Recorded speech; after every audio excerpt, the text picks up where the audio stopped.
chest. I don't have to hide, I feel the emptiness. I could stay right down here and become the stillness. But if I could go back now, I wouldn't be this strong. I'm alright down here, escaping time. I'm right where I belong. There must be something in the water.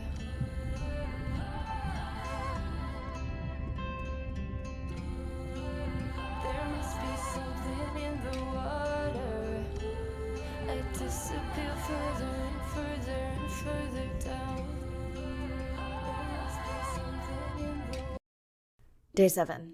About to enter the Twilight Zone. I'm following Andrea's family down to the seamounts where I hope to observe them hunting. Irina has been testing our samples and is worried about a harmful algal bloom being somewhere nearby, so I am to keep an eye out for that. Check. I'm also keeping an eye out for more turtles. I know they're out there, ready to dive. I'm in and okay. And we're streaming. Hello, everyone. Welcome, or welcome back. I'm diving near a seamount region, also known as the Twilight Zone, because it is just beyond reach of the sun. And we'll be taking some questions live, so be nice. We'll also be testing a playback system to interact with whales.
Want to hear something cool? So do I. I'm hoping that buoy can send a little message to our humpback friends. That's right. Andre is going to serenade some humpbacks. Well, not me, but using a song I generated from other recordings.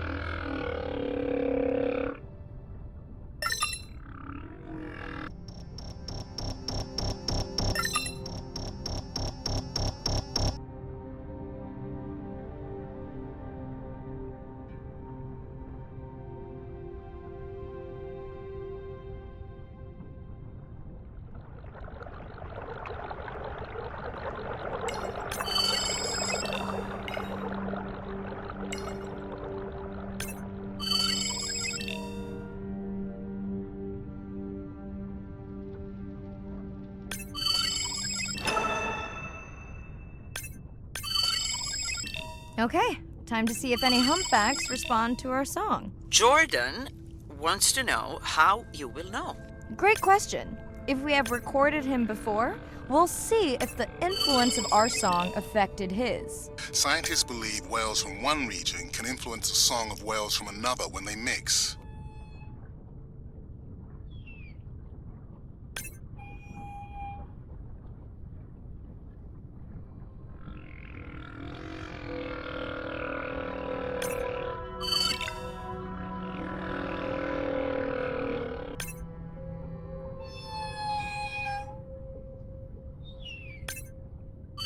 Hey Andre, we've recorded a song from this one before, right? We have.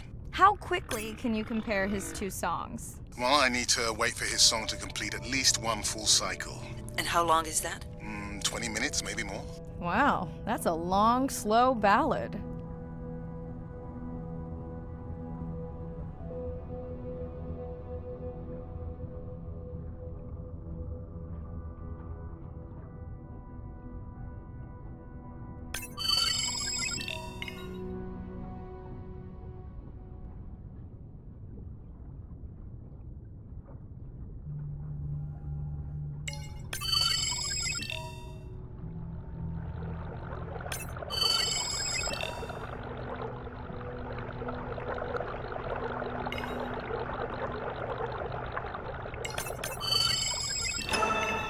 Another leatherback turtle, Andre. And feasting on some moon jellies. That is odd. Is that the same one we saw before? It looks bigger, but let me zoom scan it to be sure.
We can run the sample in the lab, but I am sure this is a different one. Do they typically travel together?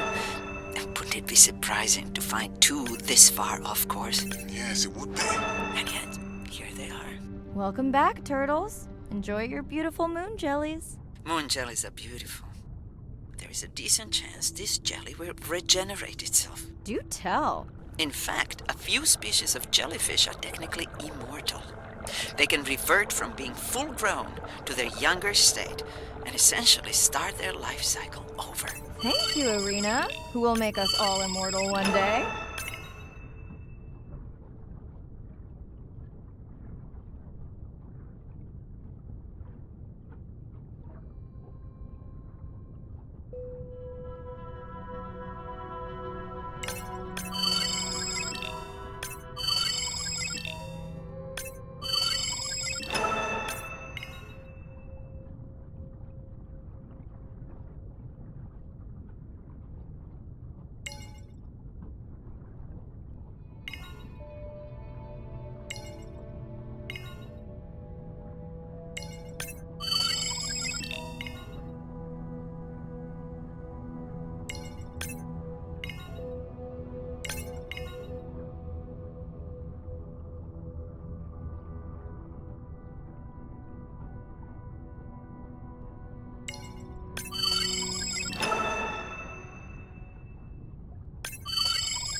Dana squid.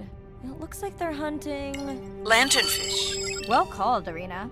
We'll make you a sea witch yet. I'm sorry, a what? Let's scan a few to pick up their hunting behavior. Here goes. Scott from Denver wants to know if they eat each other. Some do. I think this one was upset he missed out on his prey.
Great. I've been waiting for this.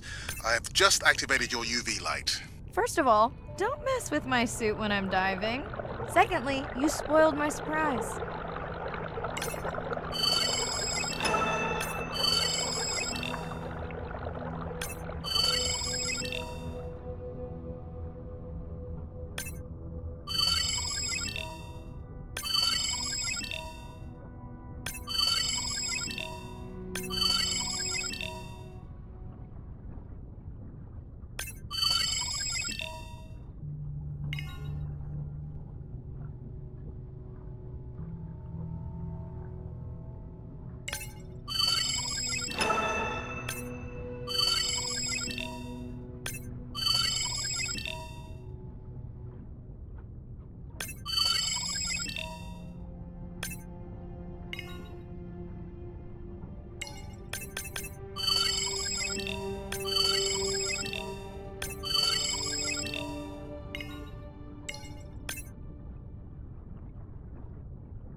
Swell sharks have developed biofluorescence to communicate with each other.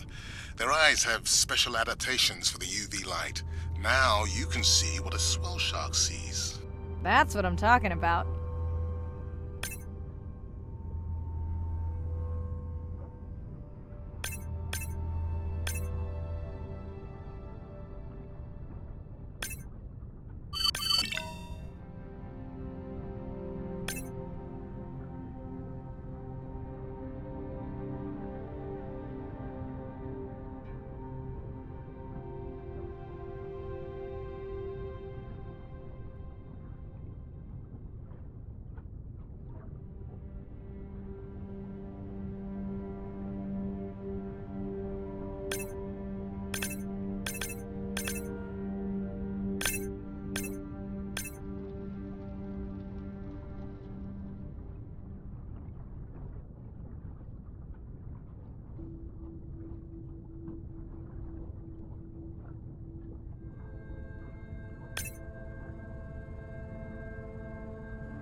Next, you can try the black light I installed in your sub.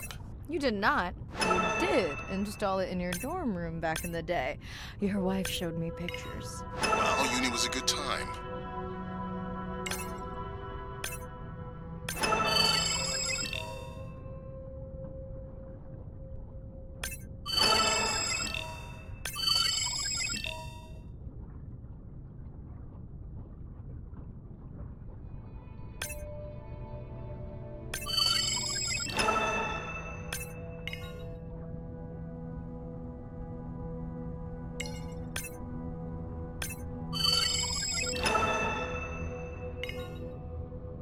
What am I looking for here? Oh, one of our sperm whale tags must have fallen off. Andre, you really need better glue for these. I don't use glue. I've tracked down the tag. It's in a cave. I wonder how it got in here.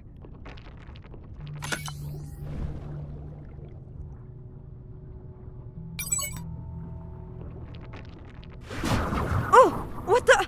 Mirai! An octopus! Are you okay? Other than getting inked in front of a live global audience? You know, you might want to get that off you. It will probably attract predators. Oh, wonderful.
Okay, last boy of the dive. How are you feeling?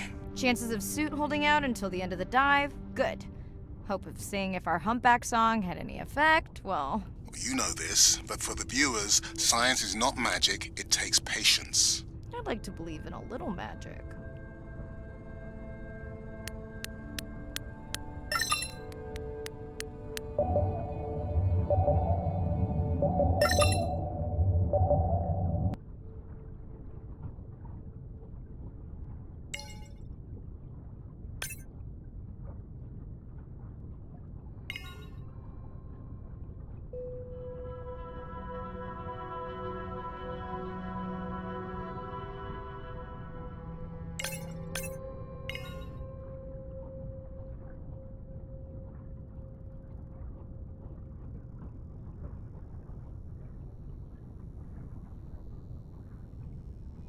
Sperm whale, I think it's... Yes, it's hunting! First time we'll be able to document it with Andre's technology.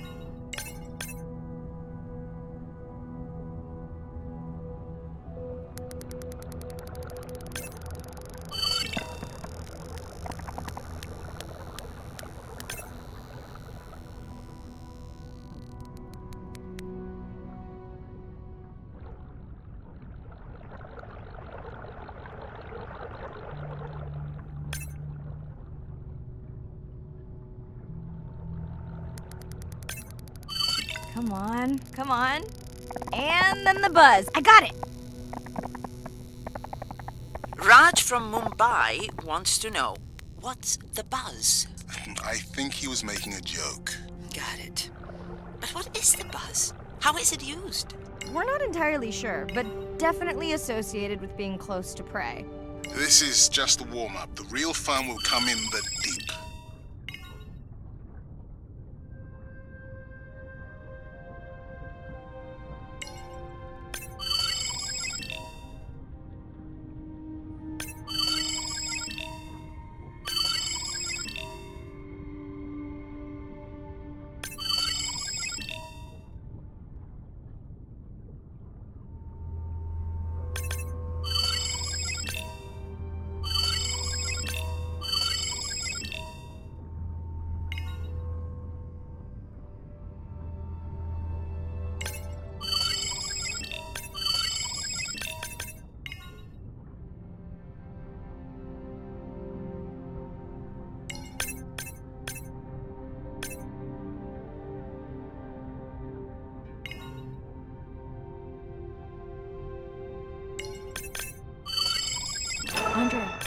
Andre. Well, there's no way these little ones are thousands of miles off course. Right, Andre? Give him a minute. Right. Let's scan a few of these to get their gender.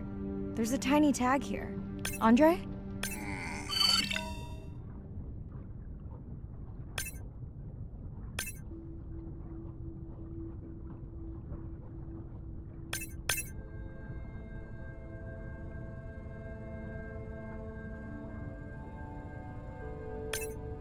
Chen from Shanghai wants to know why you care about their gender. Well, their sex is determined by the temperature of their nests. Warming beaches wiped out the turtles in this region. Believe in a little magic now, Andre? I may just start, but let me check on that tag first.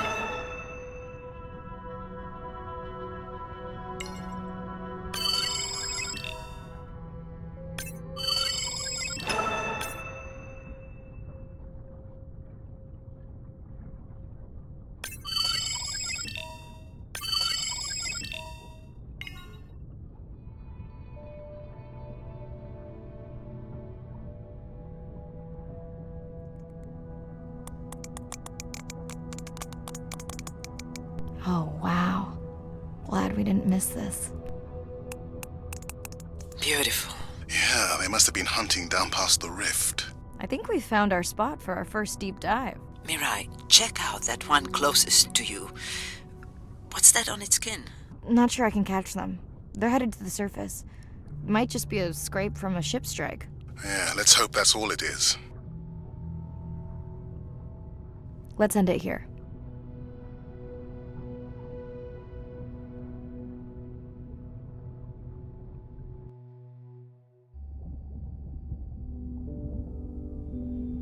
I know it seems like Andre worries about everything. But I really understand where that comes from.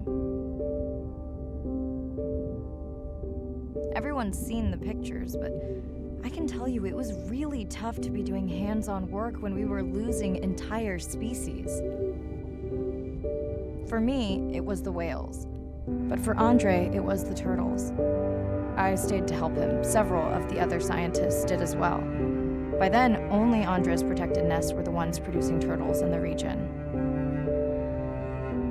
We all figured that the population was going to collapse, and eventually it did.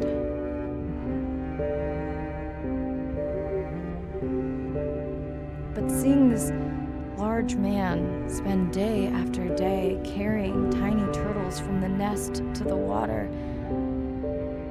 it inspired us to stay.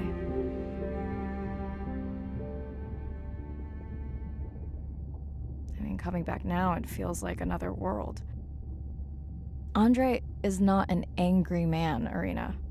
He's just a man who gets angry when he sees people say it's too hard, or that they don't care at all. Yeah.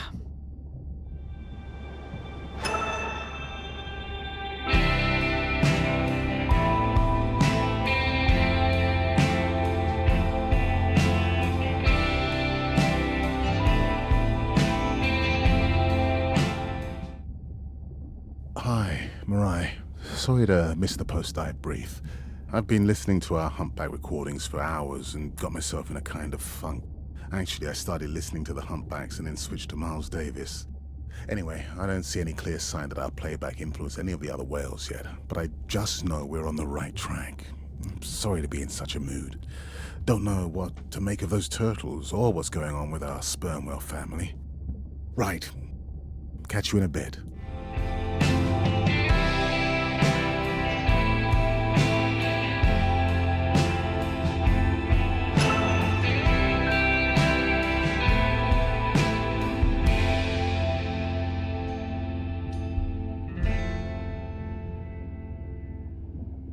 Ocean crashes on the rise. Well,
if people stayed on the shore and never got underwater, how would we ever know that fish like one another? When you see fish interact with other creatures, like the octopus and the grouper, who go fishing together, they communicate in ways that we don't know what they're saying, but they know what they're saying. They've been on the earth for hundreds of millions of years. They've had a long time to figure out these close relationships. Sharks actually might prey on dolphins in a natural setting, but when they are presented with a bait ball, then they work together for this common goal to feed on the fish. We had very large bait balls spread over probably half the size of a football field. We had mobula, we had dolphins, the bait was shifting everywhere, animals were coming in, moving out, just moving so quickly. So we have some orcas around the bowl and also under. So everybody works together as a team, herding the fish. Males, female, everybody is doing this, and they will eventually share the stunned fish afterwards, which is pretty amazing to see. There is no competition, so everybody's working together and everybody is sharing the prey afterwards. It really takes a long time of being in there, watching the same species of fish to figure out these really interesting things that they're doing. So I think that there's probably a lot of really interesting behaviours out there that we haven't even discovered yet.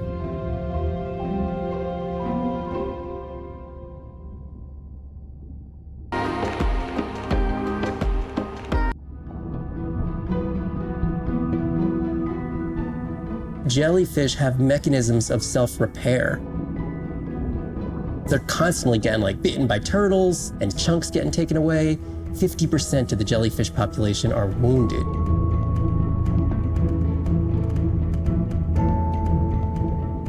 So they've gone through 500 million years living, persisting in the ocean in simplicity, and they've come up with some remarkable ways of living. There's something called the immortal jellyfish and how they age, aging in reverse, which we're just beginning to understand, where they get old and then degenerate back into a youth again. In understanding the gene pathways and how this happens, this could look at, humans. We don't have this capacity to age in reverse. It's like Benjamin Button, and it's here. And it just takes the kind of focus and dedication to look at that jellyfish and to grow that jellyfish and to figure out how to use the best available scientific tools to get at this question. It's just about kind of looking super deeply and letting the secrets unfold.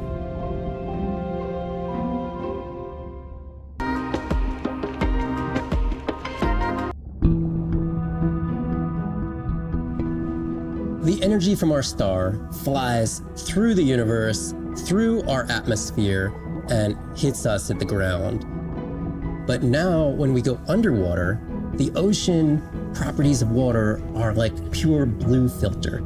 So it's going to filter out all these other wavelengths except blue.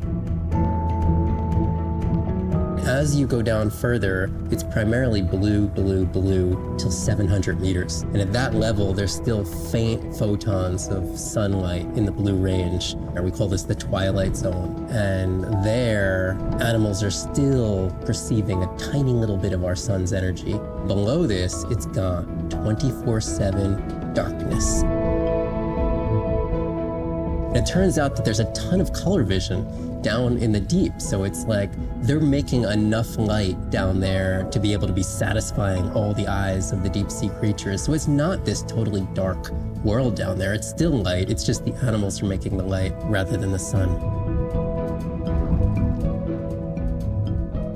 We've designed all this technology to kind of satisfy our visual hardware. As I started looking at other animals, they have totally different hardware. And I've been looking at everything through these silly little primate eyes. We have to overcome our humanness to jump behind the world of a shark or another creature and see the world from their perspective. We found a biofluorescent shark, and it only sees right at the blue-green interface. So it's really just tuned to a very similar spectrum to the environment it lives in. This fluorescence was creating greater contrast for the shark. It's like this endless well of information. We're at the very tip of the iceberg.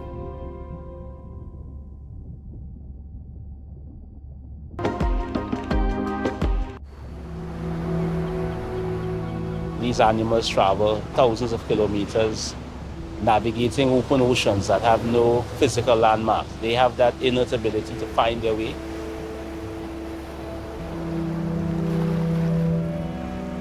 They're only sharing our beach for a short point in time, but they need protection because man has brought an ancient species to near extinction. I got involved at a time when hostilities were very real. People came with guns and machetes to poach a turtle. We would protect these animals at all costs. Because on the high tides, when the tide comes up, this area here will be flooded, right? So when the sea turtle lays her egg, The nest requires a constant temperature. And if we recognize that this nest is in a real bad spot, we choose a spot further inland on the beach that's stable, and then we would evaluate if the eggs were able to hatch because of us moving them. And in both cases, we're always right. So as the villagers began to benefit from the tourism that turtle conservation was creating, they saw that the turtle was worth more to them alive than dead. The children really love sea turtles. We educate them, but we involve them. And by so doing, we get them to a level of interest where they want to become actively involved. When we first started this conservation work, we would encounter at the height of the nesting season 30, 40 turtles. Now we encounter over 500. That's significant. Some people argue, well, that's nature. Leave them. Why protect them? Remember, humans have to intervene sometimes to help nature keep existing.